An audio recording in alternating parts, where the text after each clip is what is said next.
Hello, folks. Bill and Brian here with Energy Road. We're going to be talking a little bit about the market today, but more importantly today, we'll talk a little bit about how to actually, for yourself, figure out things about the market. Brian, let's roll the logo.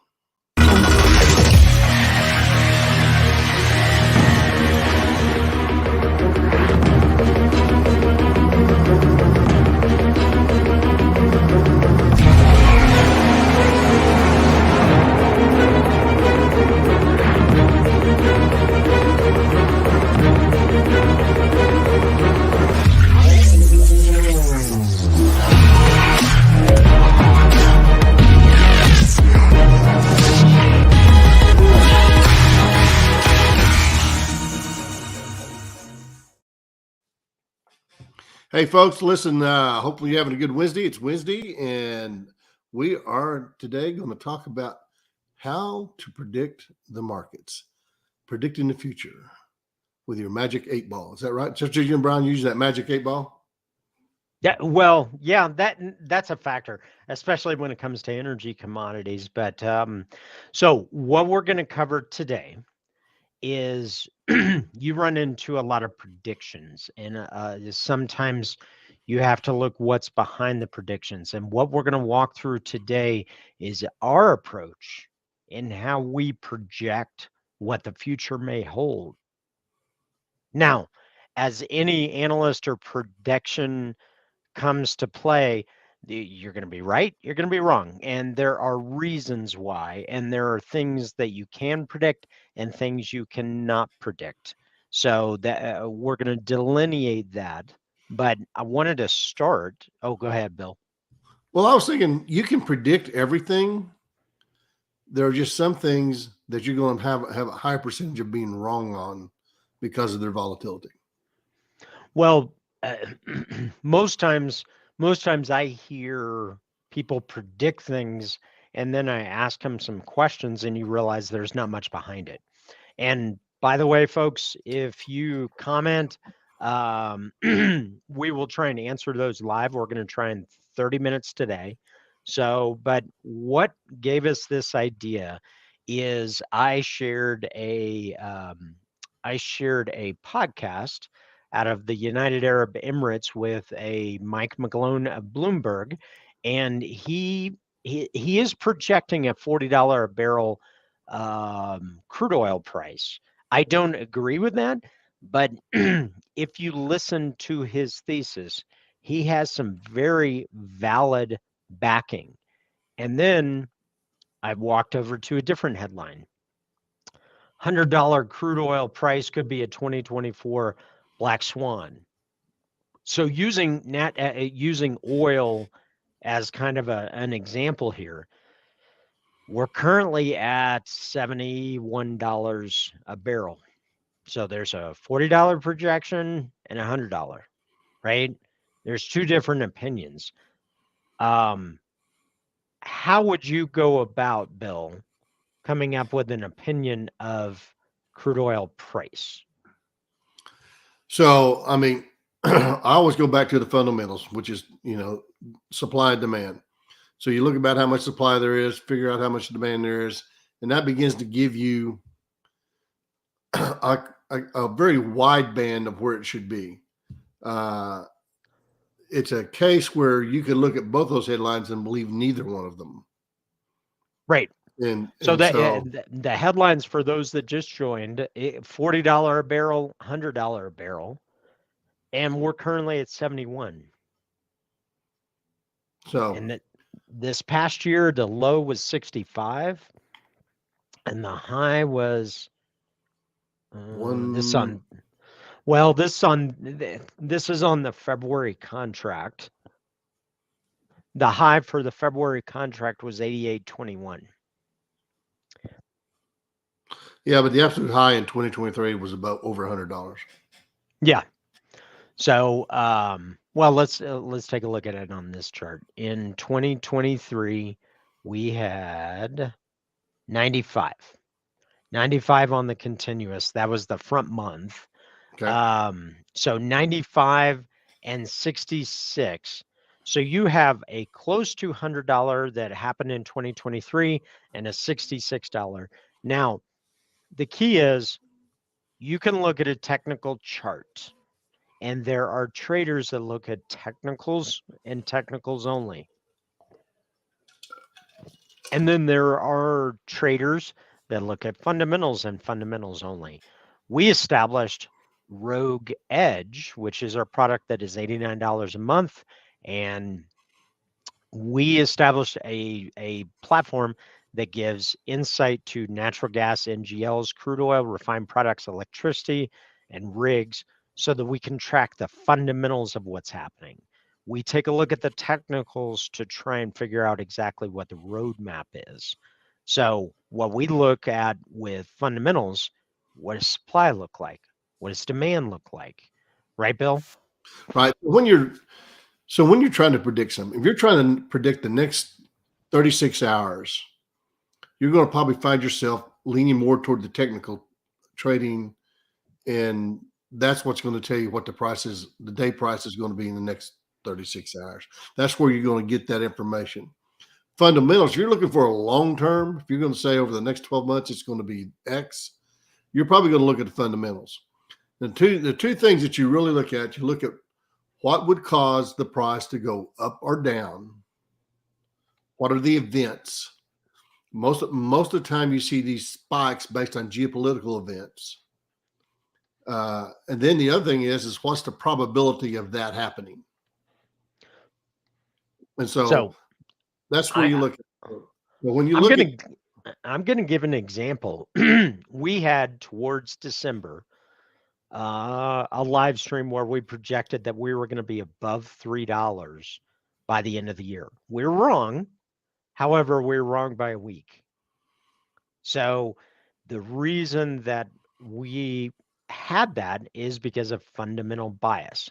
We had fundamental bias, and actually when we never got there, we actually had some haters that said, "Oh, you guys clearly are off." Well, we're off by a week. Anytime you predict the future, it's well, when? So we were making a wild projection in mid-December when we were at $2.40, and we were saying $3 by the end of the year. Well, yes, we got over $3, but it took into early January before we got there. So we were off on our projection. Now you got to understand, well, is that just because we know the future? No, we don't know the future. But what we take a look at are absolute fundamentals. So we look at supply, we look at demand, we look at storage, we look at exports, we look at decline curves, and that's why we put all of this into an $89 a month product. And if you want to really be serious, you can step to our $179 product, which includes access to Discord. And Discord, you can ask questions. We post videos on what might happen for the day. So if you have interest, there's information down below. But the key is why, Bill, did we project that it was going to be $3? So we were looking at basically the weather, where the cold was coming. We also were looking at we saw rigs begin to tail off. And so you have to have rigs to have it, and we saw decline creeping up. So those were some of the fundamentals that we looked at. So we looked at supply possibly contracting, weather finally coming in because we've had a slow start to winter. Then we projected what may happen to supply, what may happen to demand as a result of weather, plus what may be happening over in Europe or Japan and Korea. Because those are two LNG points. So we took a look at that and factored that in. And that's part of the reason that when we were, let me do this. So when we projected that, we were somewhere around $2.40. So you could say that's a wild projection to say $3 by the end of the year. Yeah, it's wild, but look what's happened. Now, it did take into early January, so we were off on our frequency. Let's see. Parker, great to see you. So you're saying we're plus or minus $30. That's great. Either Permian oil declines, Parker, great seeing you, matter to global price, or they don't. And what Parker's talking about, and Parker, thank you for joining. He is a Rogue Edge member. Actually, he's a Rogue Premium member. And what he's talking about is the fact that when you look at oil production in the Permian, and Parker, I was just looking at this morning. Let's take from 2022 to here. So in 2022, we were at 5.37 million barrels a day. We've crept up to 6. But I want to point out, we started 2023 at 5.75.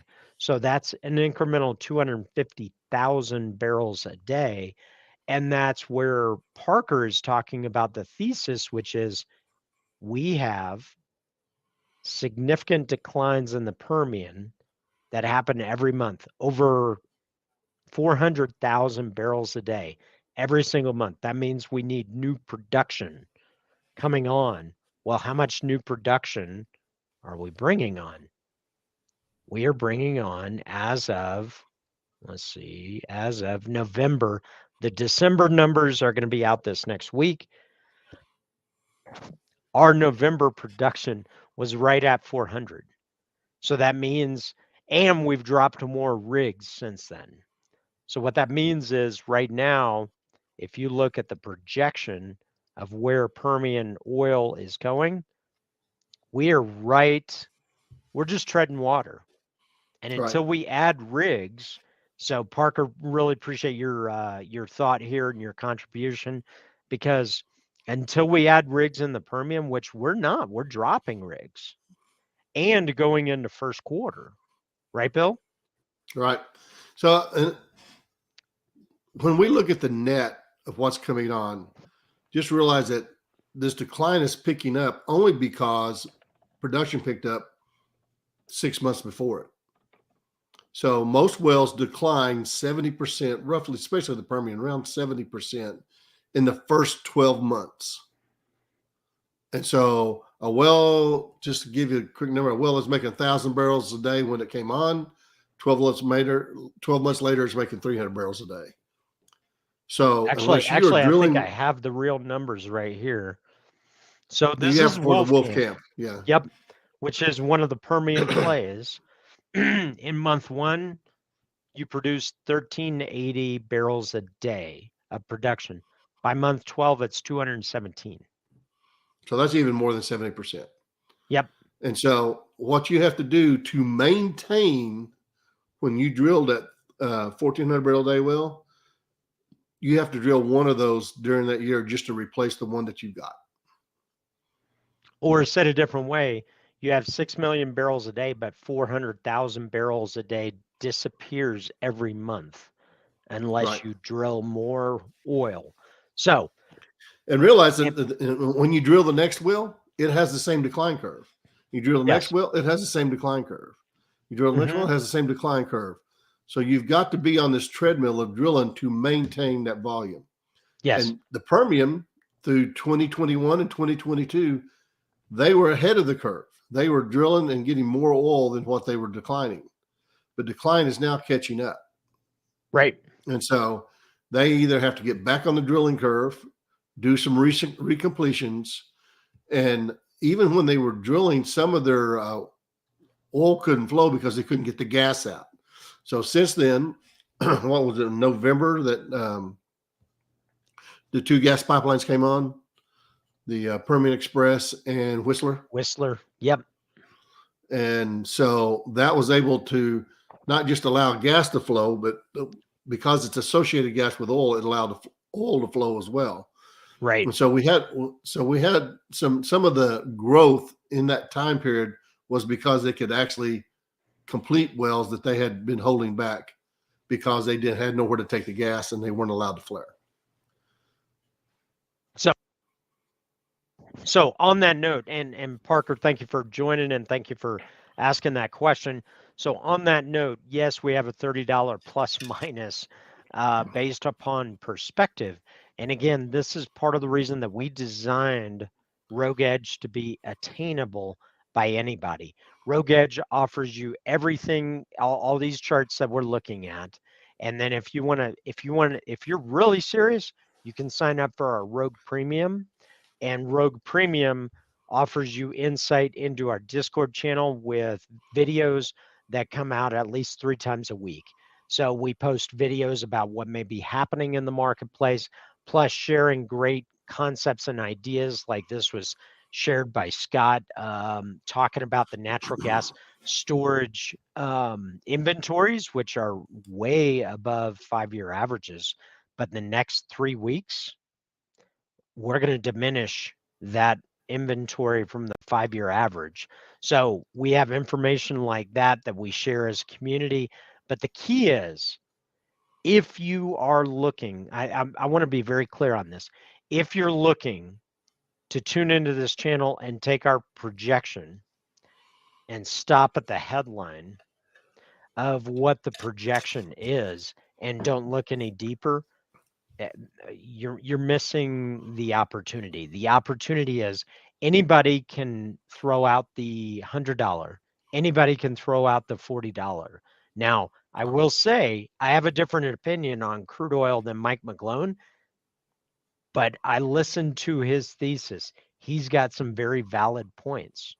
So when you look into the marketplace, don't believe your own thesis. Test it. Test your thesis. And that's part of the reason that we put all this into interactive charts so that you can track rigs and you can say, well, this is what's happening to gas rigs. This is what's happening to natural gas demand. You know, I mean, you can take a look at the demand side of the equation. And one thing that's really fascinating is when you look at our exports, look at this. Dating back from 2017, we're at 5 BCF a day on natural gas exports. We're over 20. So we produce 105 BCF a day, but we export 20. That's 15 BCF of demand that's not going away. So, and then on the crude oil side, we track. And we might add to that BCF that we're exporting. That is not static; it's growing. Yeah. And there's a lot of interesting geopolitical things going on that Brian and I talk a lot on behind the scenes, and sometimes we talk about it on Discord. And you know, as you subscribe, you're not just getting static charts; you're getting a discussion that you can have that upgrades all the discussions around the office. Instead of talking about the latest headlines, you're now talking about data that is coming from various different sources. And we do our best to make sure that the data that we bring you is the best we can find, the most relevant we can find, and it comes with the nuances. This chart here is a prime example. When the petroleum barrels jumped up, everybody goes, well, we've got large production increase. Well, it was partly a production increase, but it was partly how it was reported in the EIA. They changed their reporting structures. Yep. And all of a sudden, we got 1 million more barrels. Well, we didn't really get 1 million more barrels. We got probably about somewhere between 400 and 600,000 more barrels. These are the kind of things that we go in, dig deep, try to figure out why, because the minute you see something like that, red flags go off in my brain going, yeah, that's based on rig count and everything else. That doesn't happen.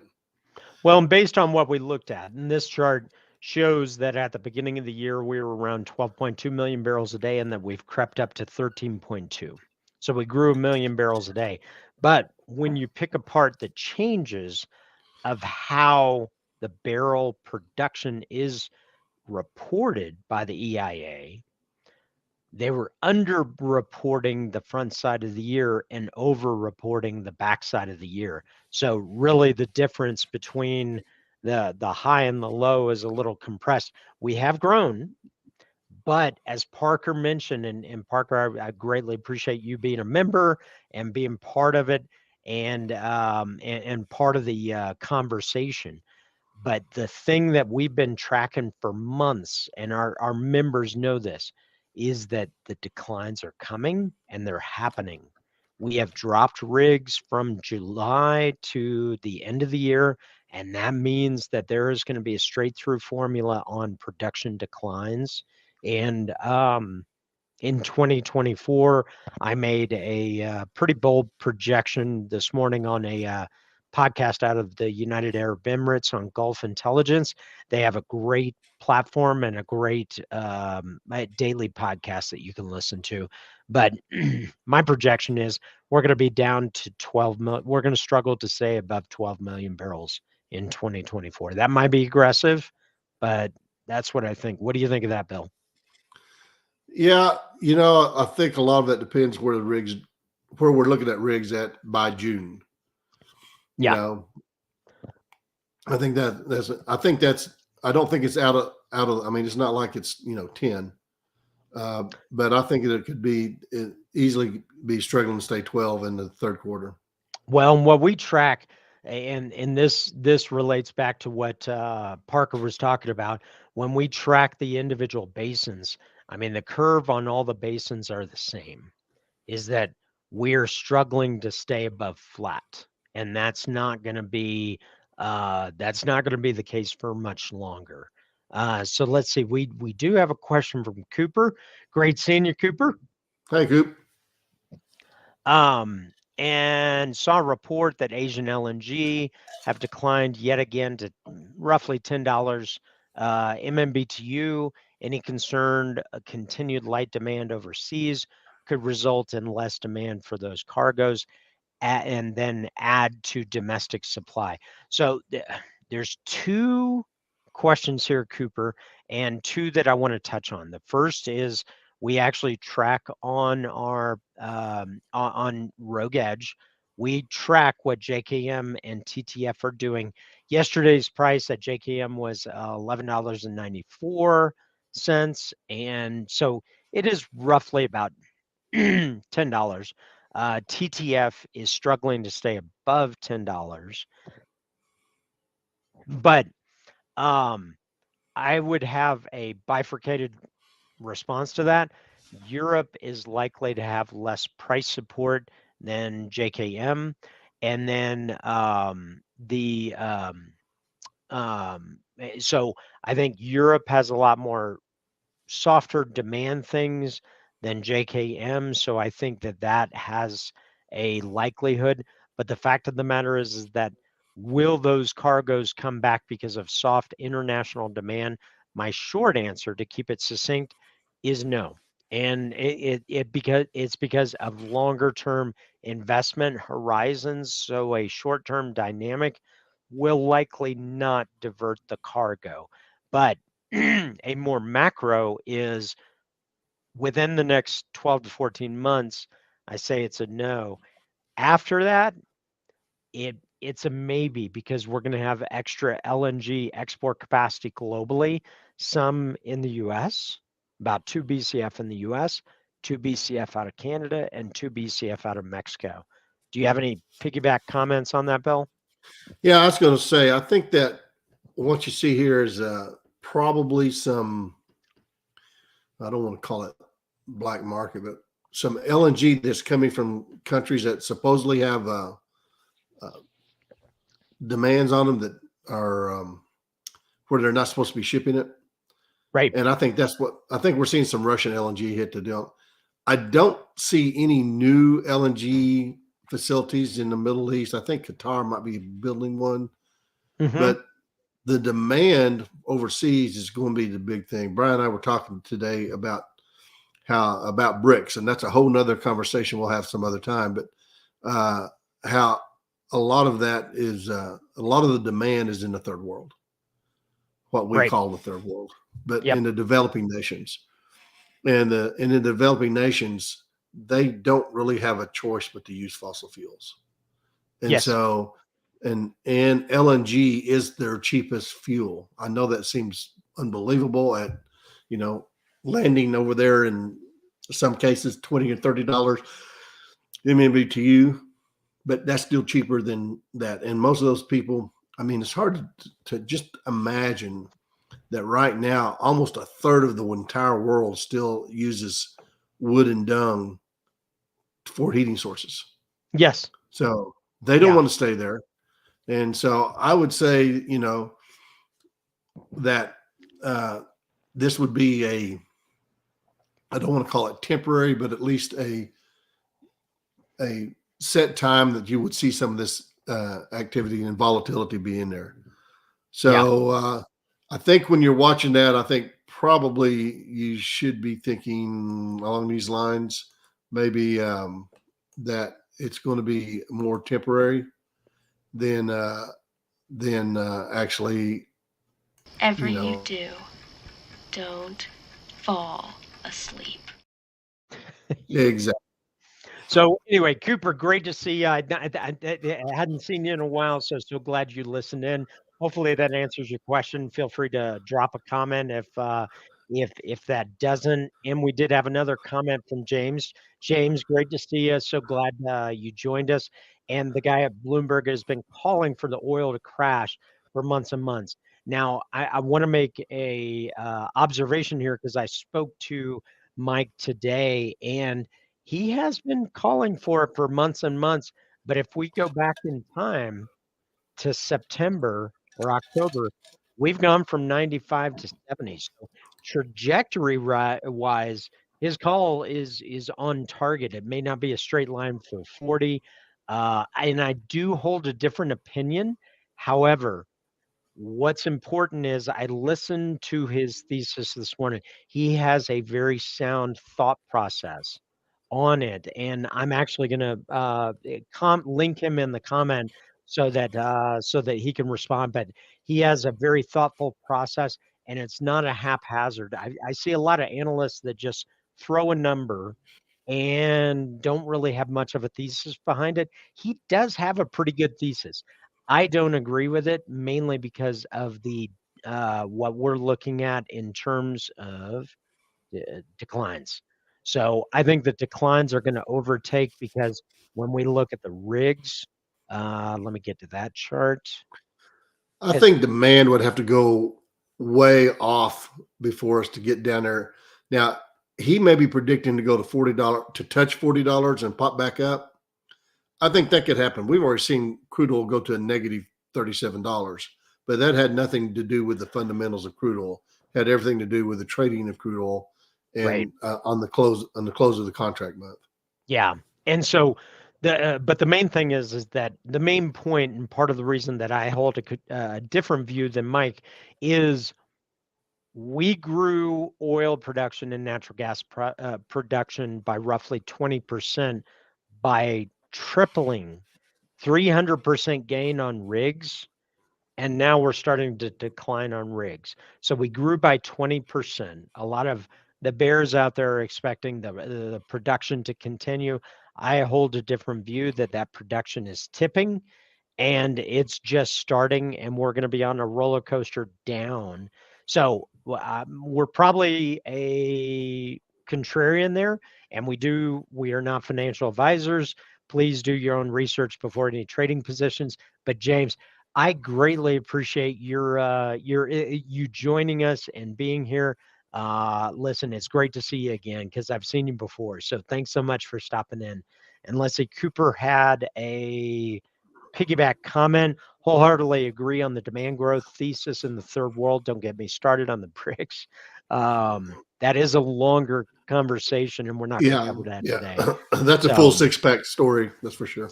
yeah. So, anyway, and we're going to keep it open for a few more minutes, but we're going to kind of close off the thesis with when you get into projecting what prices may be. And I hope I amplified that in December, Bill and I put our ourselves on the hook and we said $3 by the end of the year.